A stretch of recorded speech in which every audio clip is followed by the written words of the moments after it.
Hello, my name is Caleb Rowe, and I'm a recent graduate from the ABM program, and I'm also a peer mentor.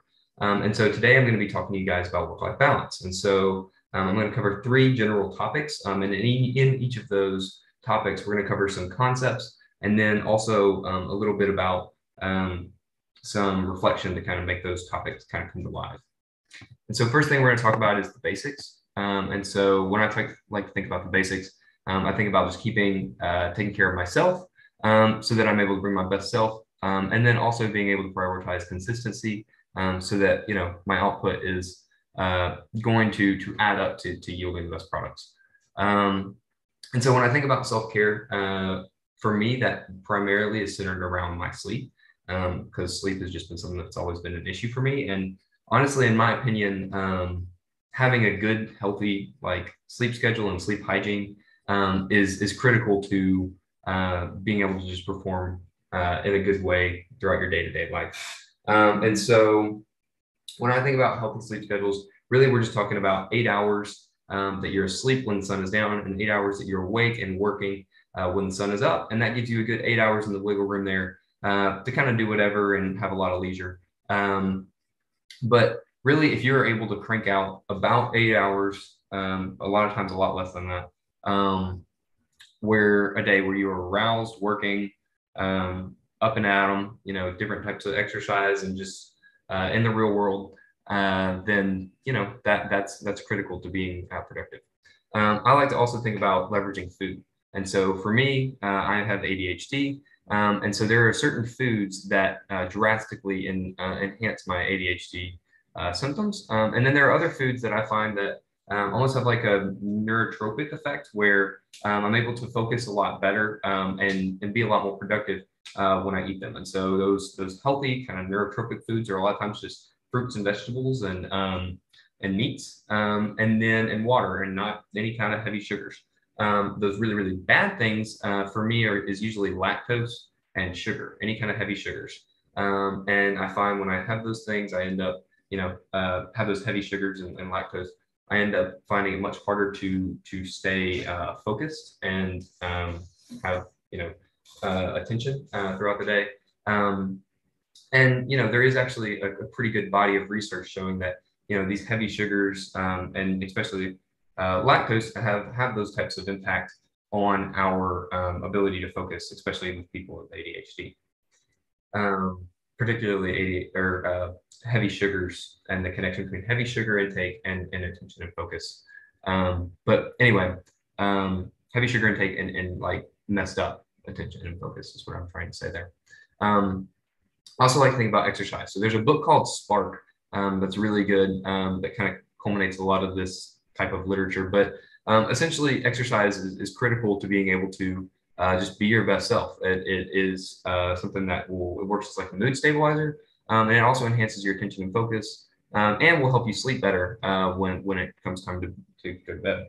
And so, making sure that I have exercise and I'm eating well when I am fully on school mode is super important for me. And then kind of on this note of exercising and eating well, your screen time is super important. So once that sun goes down, you want to avoid blue light sensors.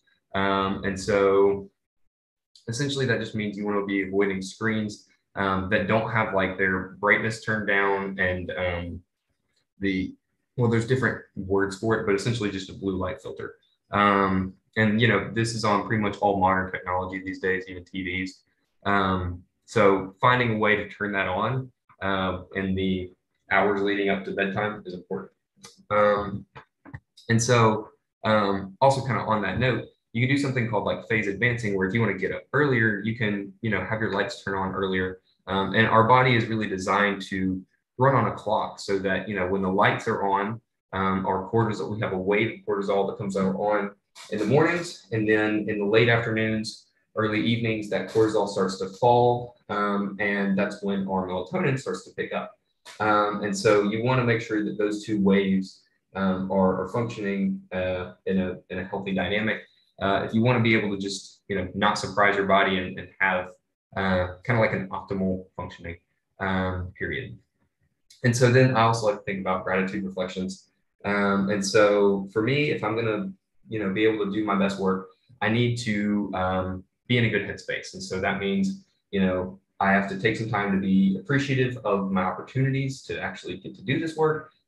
Think about, how awesome it is to be able to, learn about science in the ways that we can today. And then also talk about some of the ways in which, like, what I am learning about will help and somehow serve others.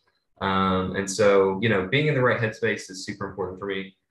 Taking time to kind of meditate, and one of those things we'll talk about is presence, and that will become very important for that. Or this theme will continue to become important. Next, we're going to talk about is therapy, and so if you have any kind of clinical illness, I especially recommend therapy, but clinical psychiatric illness.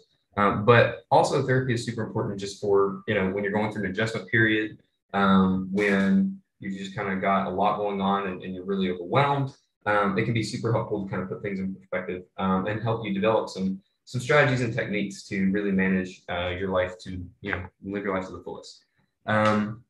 So now we've kind of covered some of the self-care. I'm going to get into prioritizing consistency. And so I find that oftentimes I read something that said that people overestimate like what they can do in a day and underestimate what they're able to do in an entire year. And I felt like that especially applied to myself, and I would imagine it would apply to others as well. But essentially, people a lot of times try to cram everything into the day before, and not recognize how efficient it is to be able to have consistent engagements throughout a period of time. Now that takes some discipline, but if you're able to find groups and band together, that certainly makes things like this a lot easier. The other big thing is being able to like just pick a few things that are important to you and be consistent and dedicated to those things. So that means saying no to things that are outside of your kind of like goals and your mission. And so that comes with having a presence of mind and organization of your mind to be able to say like, what is my objective here? After that, we're going to talk about just showing up. And so when I say just show up, I'm really indicating that once you've picked what your thing is, you got to finish the season. Whatever, same way you sign up for a sport and you then show up for practice every day, it just because practice starts getting really hard, you don't like the sport anymore, doesn't mean you quit. You've got to keep showing up in order to, refine and take whatever nugget of whatever you're trying to get out of it. That basically what I'm trying to say here is showing up consistently is the key. So that doesn't mean that you'll always be bringing your best self. As long as you are consistent, these types of patterns will begin to manifest. And it doesn't necessarily have to always be like 6 hours or 2 hours of practice, 30 minutes of practice. On the days where you really don't want to, just showing up and giving it some effort is all that is really necessary. Just showing up to class, that kind of thing. So follow through on your commitments and limit your commitments is how you can really sum those two points up. And so now we're going to talk about kind of like some reflection questions. So what are three things I'm doing that are actively hurting me? We'll kind of readdress and cement this topic in a little bit, but yeah, that's it for this first topic.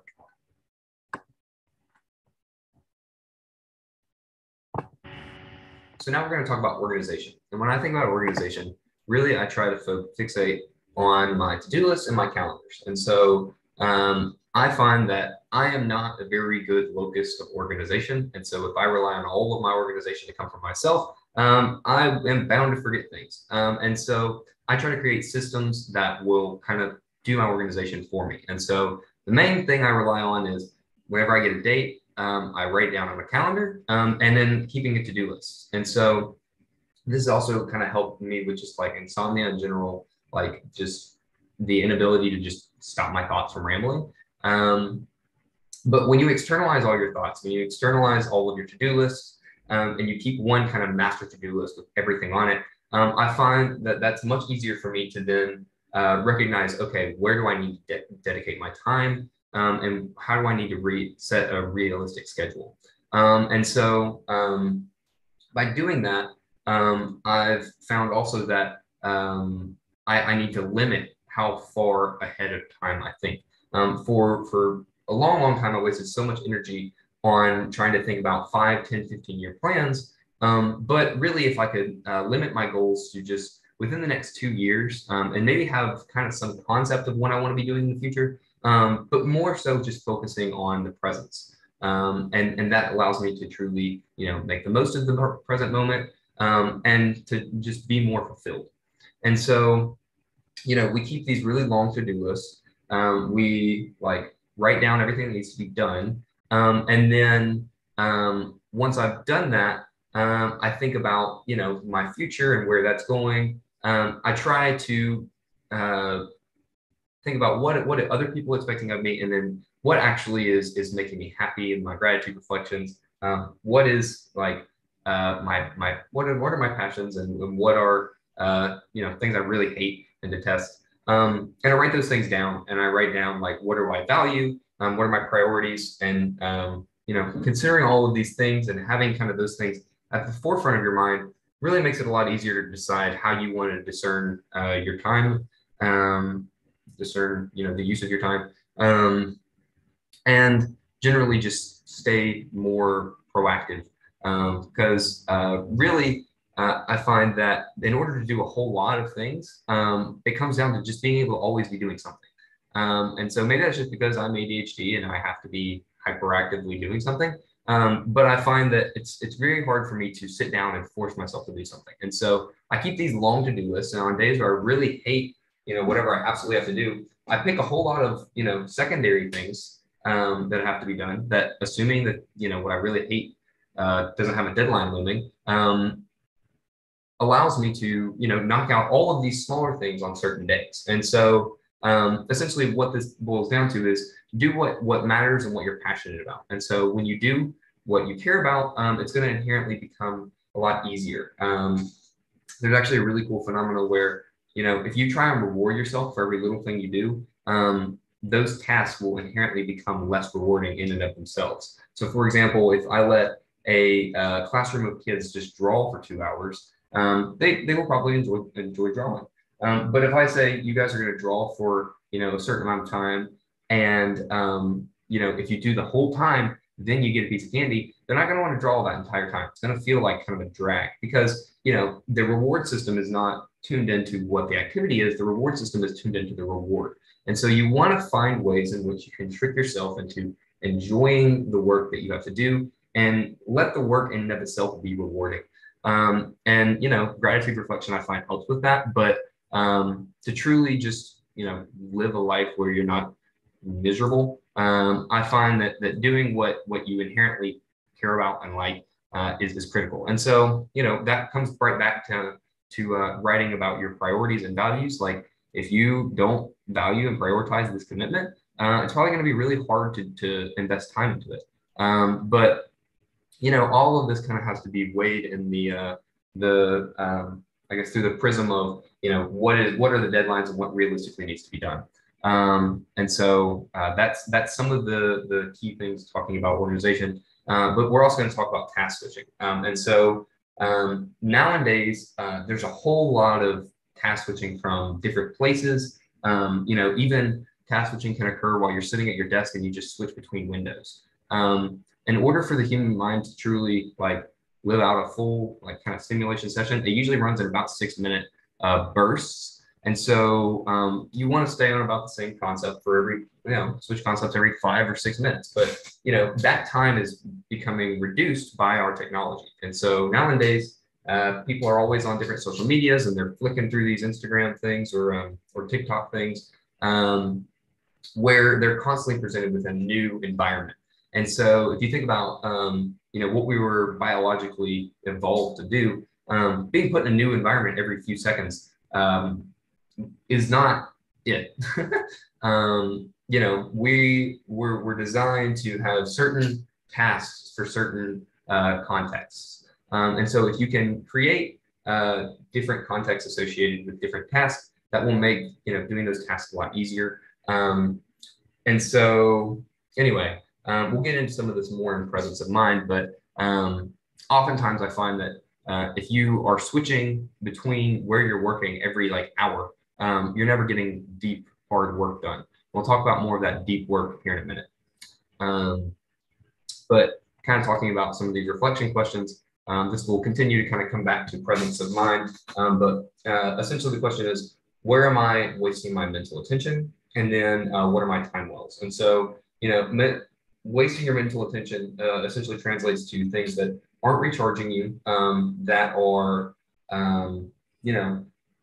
things that are stressors oftentimes, that, don't really need to be there at all, that don't serve any real purpose, or maybe their purpose is, not actually according to your priorities. And so, take some time to reflect on where you could be wasting your attention. And really that wasted attention oftentimes is spent in time wells. And so time wells are things like, Xbox, social medias, things that are, not rewarding and or not towards our goals. Time just disappears in these places. And so if you can be aware of those and limit them, that will enable you to really be your best self. So now we're going to talk about presence of mind. And so this presence of mind is something that's continually becoming harder and harder in today's society. And that's because we're constantly being bombarded with sensory overload. And so, there was a time when between tasks, we had time to consolidate our knowledge and do kind of mindless activities like driving and, different things of that nature, so that our minds was like constantly being preoccupied.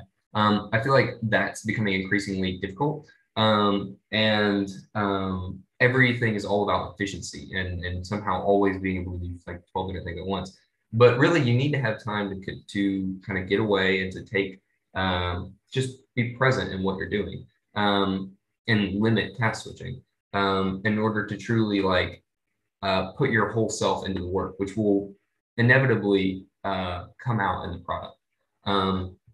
And so there's a huge danger in constantly multitasking, constantly switching between tasks, and having our entire brain stimulated by a different thing every 2 seconds. And so really the best work comes from deep work, and that deep work comes when you're isolated, when you're focused, and when you're not switching to a completely different perceptive stimuli every like 2 seconds. And so a good break when you're doing deep work is, getting up and just making food, walking from place to place, things like that, getting some water, drinking water. And so, I mentioned this deep work because it's a book by Cal Newport. And it talks about how, that deep work is where most of the most valuable things in our society are produced. And it's something that's continually being challenged to be able to have. And so you can't really do deep work without knowing your time limits. And so with every single time you look at like Instagram or Facebook or something like that, or TikTok, every an hour passes, that's a problem. And so you want to limit your distractions and be mindful of where your time is going. And, what are you good at managing? What are you not good at managing? And maybe you need to put in some screen time so that, after 50 minutes of Facebook, that's what I have, you shut it off and that's it for today. Anyway, things like that can be super helpful for your productivity. There's also something that we talked about in critical thinking called mindfulness meditation. And so that's really just being aware of what is my brain spending its energy on. And that I've found is super important for being able to go and engage in this deep work. Also, just generally meditative states have been shown to really help treat ADHD symptoms. And so, being someone with ADHD, that's really helpful for me. But I would venture to say that mindfulness meditation is something that could benefit anybody. And so, being able to be fully present is a lot easier when you're aware of where your mind is at any given moment.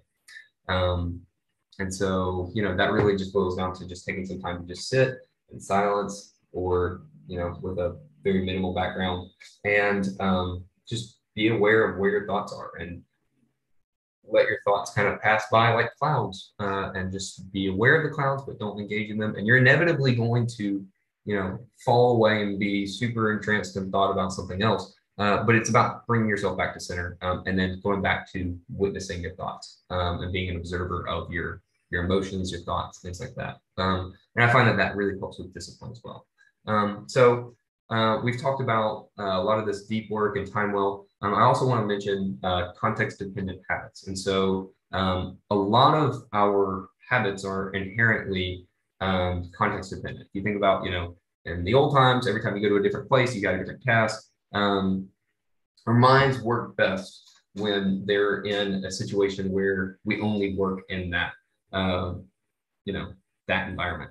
Or our minds, they do the work with us. And so having a place that like an office is super duper great. But even if you don't have an office, finding like a good coffee shop that you always go to, a certain room in your house, maybe a certain position in your house, things like that you're not in while you're working can really help your productivity and just kind of signal you in, this is work time. I also have heard people like lighting candles, things like that, just to let your body know, like, and your whole self know that, like, this is where we are right now, and this is what we're doing right now.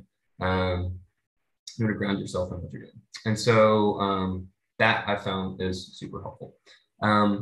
And ultimately, really, what presence of mind is showing up and being fully present in your work. And then once you leave your work, you're fully away. So if you have a thought, you externalize it, and then write down the phone, whatever it takes. But don't carry your work with you once you leave the lab, once you leave the dorm, whatever it is. You need to have certain boundaries. And so boundaries are super important for being able to have some presence of mind.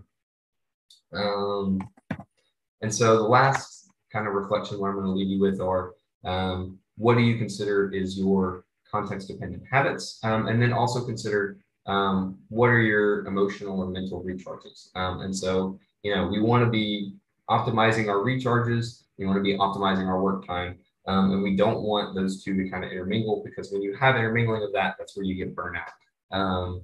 And so if you're always fully recharging when you're not working, you'll find that working really isn't so bad, especially if you actually enjoy the work.